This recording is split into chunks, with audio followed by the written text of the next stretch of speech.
Hey everyone, and welcome back to What's the Plan, the podcast where we dive into the matters of our careers in the architecture and urban planning field. I'm Haley. And I'm Andrea. So Haley, what's the plan this week? This week's plan is all about preparing for masters. Yeah, so this episode will actually be the second last episode we will upload before our 2-month summer break. Woohoo, summer! Yeah, so we thought we would have an episode all about master's program because we have a major life / podcast update. Yeah, major life update for you and a minor podcast update for the audience. Yeah, so as we've hinted in earlier episodes, I was in the process of applying for a Master's of Architecture. And And I'm excited to announce that I will be attending Pratt Institute this coming fall. woo! Yay! Congratulations! Thank you. Yeah, so for those who don't know, Pratt Institute is located in New York City, so future episodes will be recorded remotely. So back to Zoom we go. Yeah. So now that the update is done, let's get into it. So first off, Haley, is a master's degree necessary for those in planning? So it really depends, and there's a lot of factors involved, and that's gonna take some time to get into. So why don't we just focus on the architecture side for now? Okay. And so is a master's degree necessary for those in architecture? So once again, doing a master's program is heavily dependent on your career goals and what you're hoping to achieve. For sure, yeah. So the traditional path in architecture is to be a licensed architect, and for that, really it depends where you live. There may be one or two ways to do so, right, to become licensed. And the first being you must earn a bachelor's degree or a master's of architecture from a school approved by the Architecture Accreditation Board. Okay. So in Canada, that is ARAIC, and in the States, that is the National Architecture Accreditation Board, so NAB. I'm not sure how to pronounce it though. There's two double A's instead of okay. And then you get the required experience and you do your exams. The second method is a method that is not available everywhere, and it does not require any formal education. Oh, okay. So all that really requires is also similar to before, it's that you get your required experience. However, I believe because there is no formal education, it takes a lot longer to attain those hours. Okay. So in theory, no, a Master's of Architecture is not required if you want to become licensed. Okay. However, it may be necessary depending where you live. Right. Okay. Yeah, so other potential paths such as project management, building science, construction, development, and all that stuff. A master's degree is not necessary or not essential. However, it may be beneficial for moving up the chain of command and for greater responsibility. Right. Okay. Yeah, and for those non-traditional paths, there are often people, they don't do a master's of architecture, but rather they go into a master's of master's for business, master's for building science, building management, engineering, environmental sciences. So you don't have to do a master's of architecture, but if you do want to have these additional skills, you can explore other different master's program as well. Right. Okay.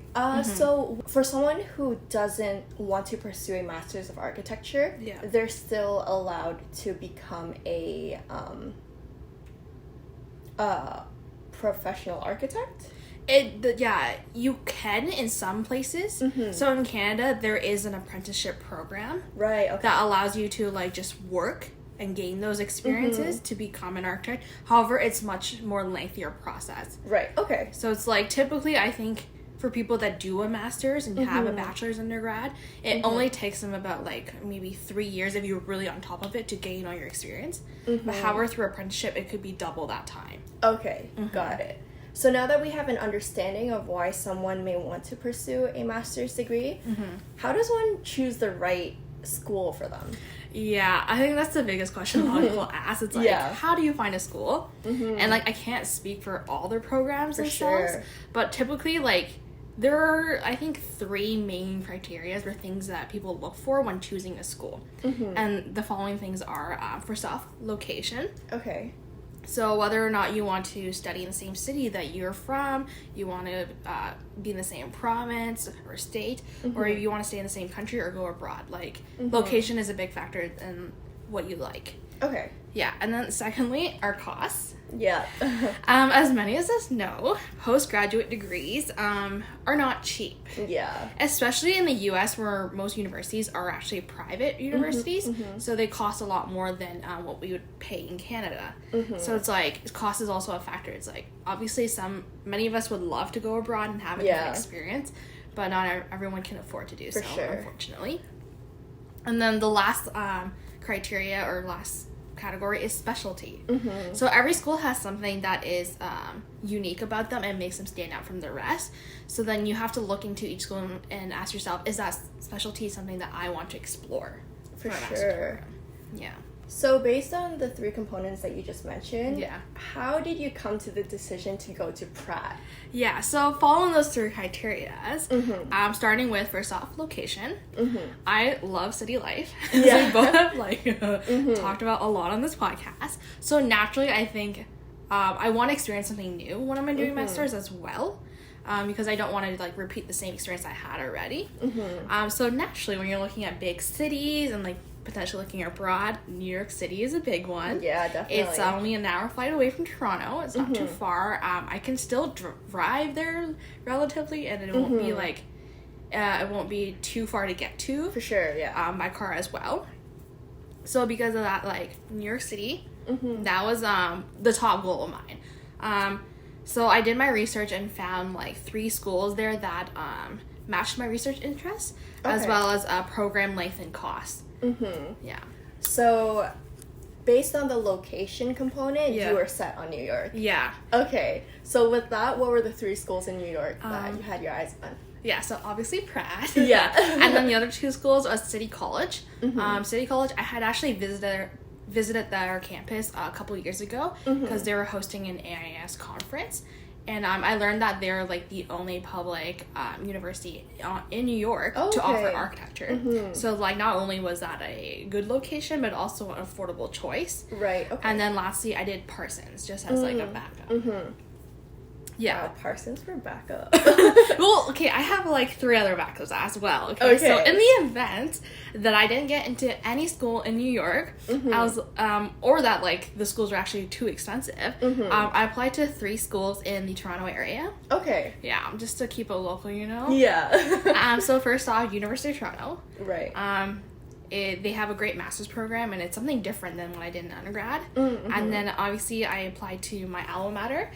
It's now called the Toronto Metropolitan University, right. Or formerly known as Ryerson. And as well, this one I probably could have just not done, but I just did it in case. But University of Waterloo. Ooh, why that little spiel? I don't really know if I did get in or didn't get into my other schools, I would actually have wanted to go there. Okay, so even if that was your only option, you don't know if you would have won. Maybe if it was my only option, yes. Okay. But I ranked it 6 out of all 6 schools. Right. So it's I don't really know how much of a legitimate chance I would have actually gave it had I didn't get my top 2 or top 1. Yeah. So yeah, and then I think separate to the 3 categories I mentioned earlier, where you go is ultimately based on where you get accepted. Oh yeah, let's not forget that part. Yeah, so it's of the 6 programs, I got into 3, and then I got waitlisted for one of them, and then rejected by 2. So it's I got into 50%. Yeah, pretty good.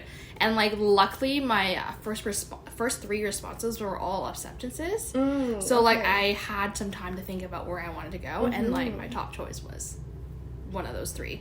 Right. Okay. Yeah, so that made life a lot easier. Yeah, for sure. So, what was the application process like? I know that you had to submit a portfolio in addition to the standard academic information. Yeah. But was there anything else that was necessary? Okay, yeah. So the application process was so long. As there are so many elements that go into it. For sure. Okay. So, there's gonna be a lot. So first off, you have your standard things such as a transcript. So within your transcript, you need to have a minimum GPA, which is 3, using a scale of 4.33. So it's a B average. So you need to have first off a B average to even be able to apply. Oh, okay. Yeah, and then next you have to submit your resume. So work experience matters too. Work experience matters, extracurriculars, Right. any skills that you might have, like technical skills, computer skills, all that kind of stuff. As well, because this is like in the English-speaking country, in the U.S. and Canada, you need to prove your English proficiency. Right. Okay. So if you're not from an English-speaking country, you need to either do like a TOEFL test or like I think some schools accept like a Duolingo test. Really? Yeah, like some schools do, some schools don't. I don't know. It's like Wow. apparently they have a test on the app that you could potentially do to prove your like fluency in English. So That's amazing. yeah, you have to look into that. As you mentioned, like portfolio, that was I think the biggest element. Yeah, you spent a lot of time on that. Yeah, and also it's also the element that the schools weigh or give the most weight to. Right. Okay.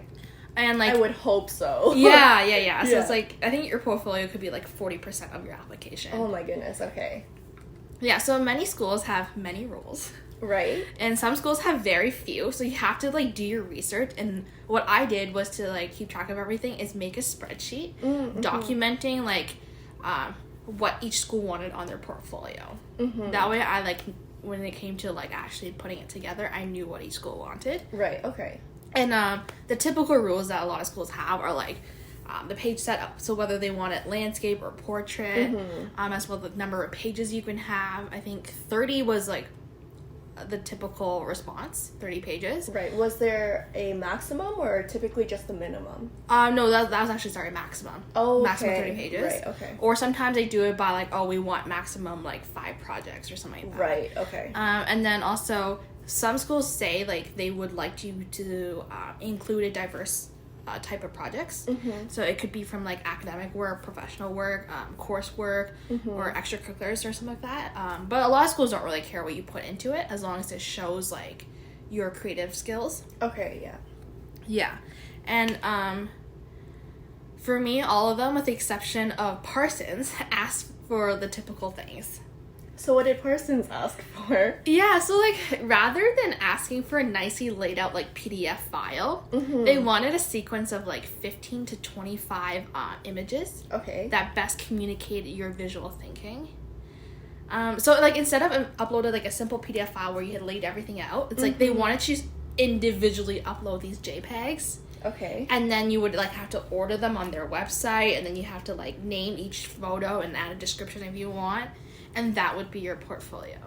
So, from my understanding, a portfolio would be an archive of things that you've taken part of in the past. Yeah. So, with Parsons' requirement for a portfolio, could this have been any sort of images or still images that you've contributed to? It's basically any image that you created. Okay. Yeah, so it's like Okay. you can take the images you have on your typical portfolio, but instead, like a portfolio, usually you lay it out nicely like a magazine or something. You have like a lot of white space or like text to go with your images.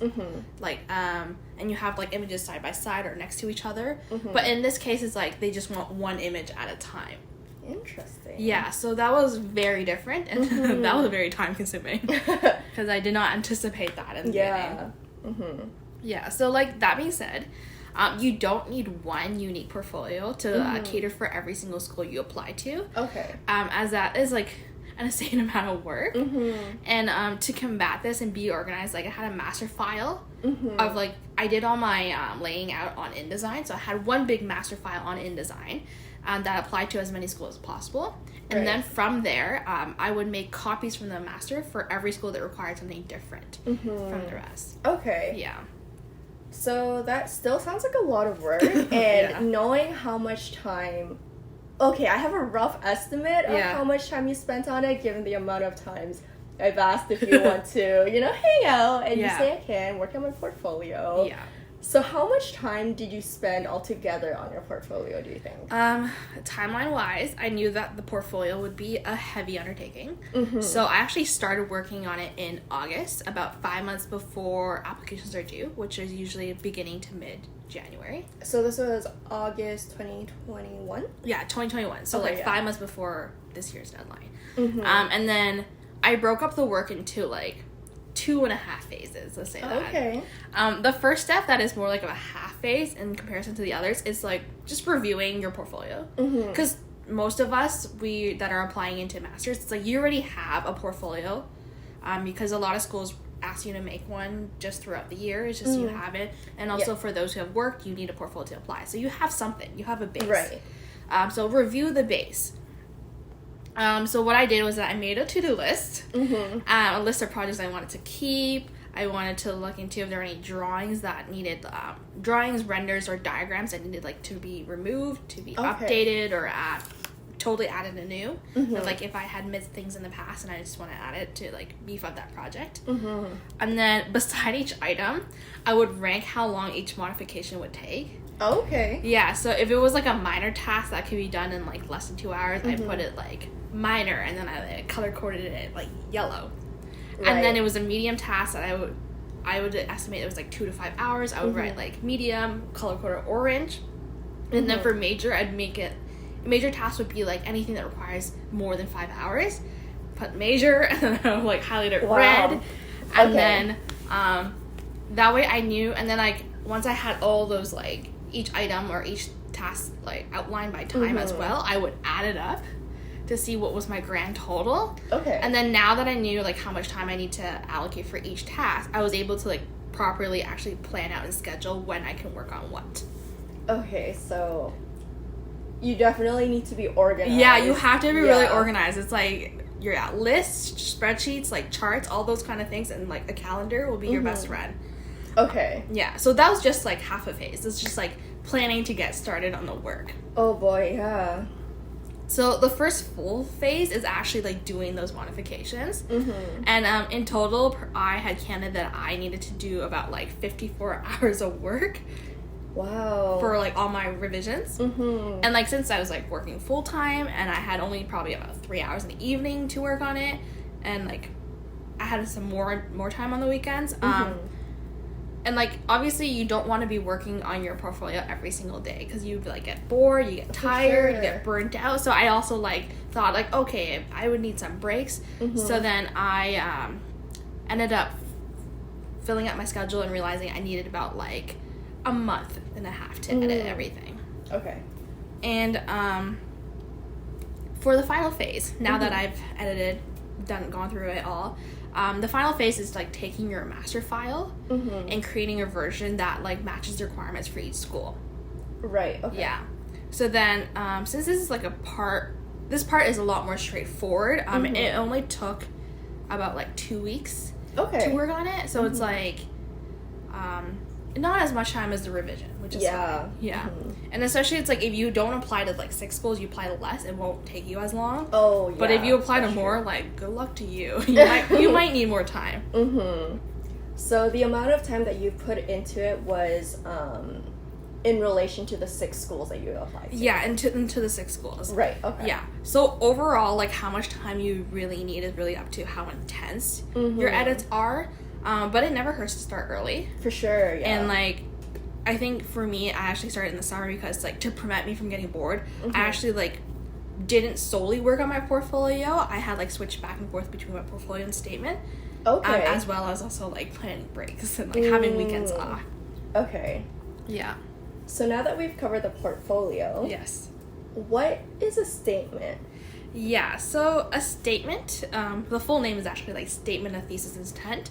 Or some schools, they call it Statement of Research Interest. Okay. And it is a 500-word, like, essay to talk about yourself that cannot be learned through your resume or your portfolio. Okay. So, like, typically these things are, like, your aptitudes and your experiences, like, how and why you will do well, what drives you to do well, appealing aspects of the school that you might like and find interested in. So it's like they would say like, oh no, list reasons why the school would fit you, because at the same time it's like not only are you choosing the school, the school is also choosing you. For sure, yeah. It wants it you want it to be like a two-way flowing thing where you both share the same values. And then depending on the school, they may prefer you not to list out specific faculty members that you like. Okay. But some schools do like it because they're like, oh, that means you did your research. So it's like, Mm-hmm. my recommendation for this is like attend those info sessions, and they will let you know whether or not they like this idea. Right. Okay. Yeah. And then another thing to note is like, your statement of intent should not be your full life story. Okay. Yeah. Avoid the typical or cliche storylines of saying like, oh, I fell in love with architecture through this or that, because a lot of people have the same like origin story. So it's like, rather than focusing on the past, more so focus on what you want to achieve. Right. Okay. Yeah. Or some schools, like when you do like make a unique observation about architecture, something that is compelling, that or something that you want to explore further. And yeah, and like, because like you don't want to repeat what's already on your resume and portfolio, it's like, don't spend time listing or worrying about experiences that you do or don't have. Right. Okay. Yeah.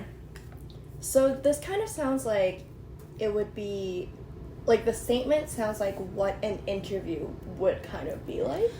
Sort of. I think structure-wise, like, mine was more similar to a cover letter. Oh, okay. Yeah, so it's like, in the sense that, like, I started out with a bit about myself, talked about my background in architecture, as well as, like, my academic background, because I did do a minor in sociology, so it's, like, something interesting that's different. And then I talked about what about architecture that interests me, and I use that to segue into what about their school or program that intrigues me and how they can help me achieve my goals. Okay. Yeah.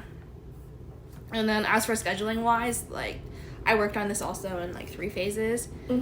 Phase 1 is the research. Look into the questions each school has, because sometimes the schools will actually list it out on their website what they want you to answer in your statement. Right. Take note of their specialties and things that attract you to the school.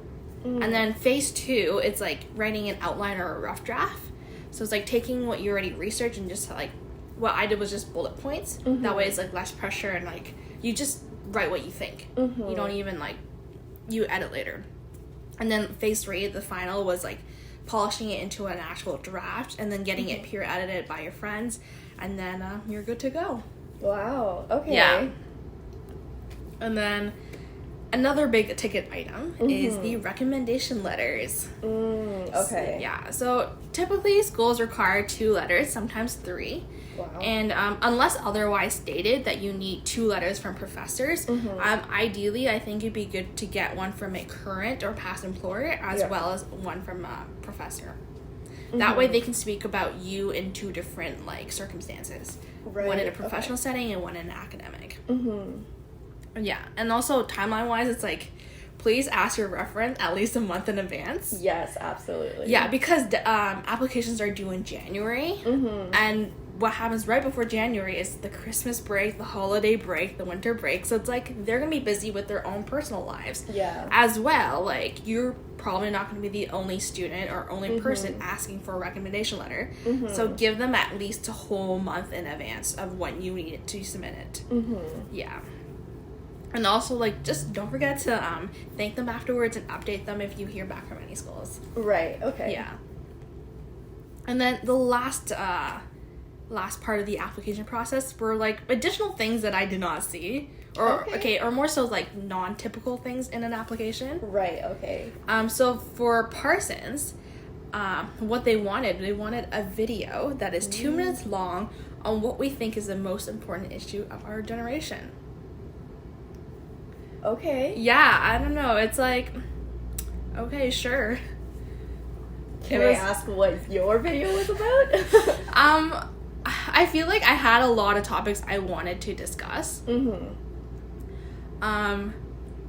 like I didn't know how all to like streamline into one. Or like I was trying to like incorporate them all into one video. So what I did was just like I reduced the biggest issue into or the biggest issue I thought was mental health. And the elements that I talked that contributed to that was like we're going through COVID.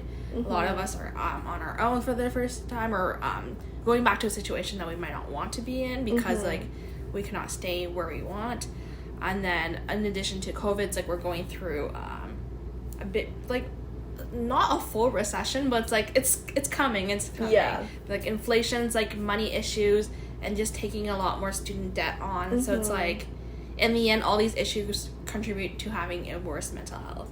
Wow. Yeah.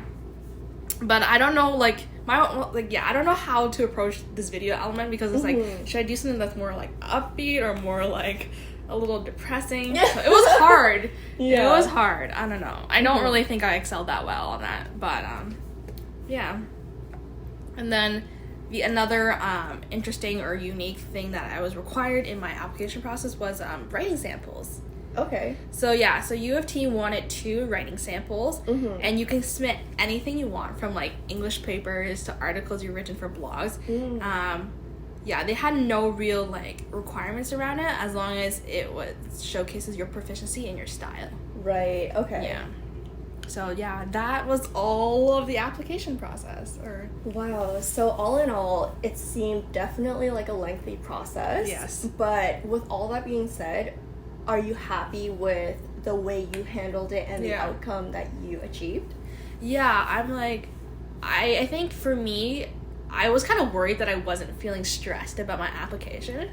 But at the same time, it's because like I prepared myself well in advance, that like I set myself up for success to not be stressed. But like, I think all in all, like, I'm happy with how everything turned out. For sure, yeah. And that mindset and mentality is so important when doing anything this big. Yeah. Especially, it's like, in addition to what you have to submit, you have to like be aware when you upload. You have to also like, there are a lot of little things that you need to be aware of, and you have to juggle, and it gets confusing when you're looking at so many different schools. For sure. Yeah. So my biggest tip is just like, be organized and start early. Because if you're not organized, time will save you. Yeah. But if you're organized, like, sometimes if you're a bit short on time, you know you need to do, then you're all good. Yeah. Honestly, I feel like those are just 2 good tips to go on life with. Yeah. Well, I guess preparing for a master's is the plan for now. Listen to our next episode to continue figuring it out with us. Yeah. Thank you for following along to this episode. If you liked it, please give us a like, review, and subscribe for more. Until then, follow us on Instagram at What's the Plan Podcast for what the next plan is.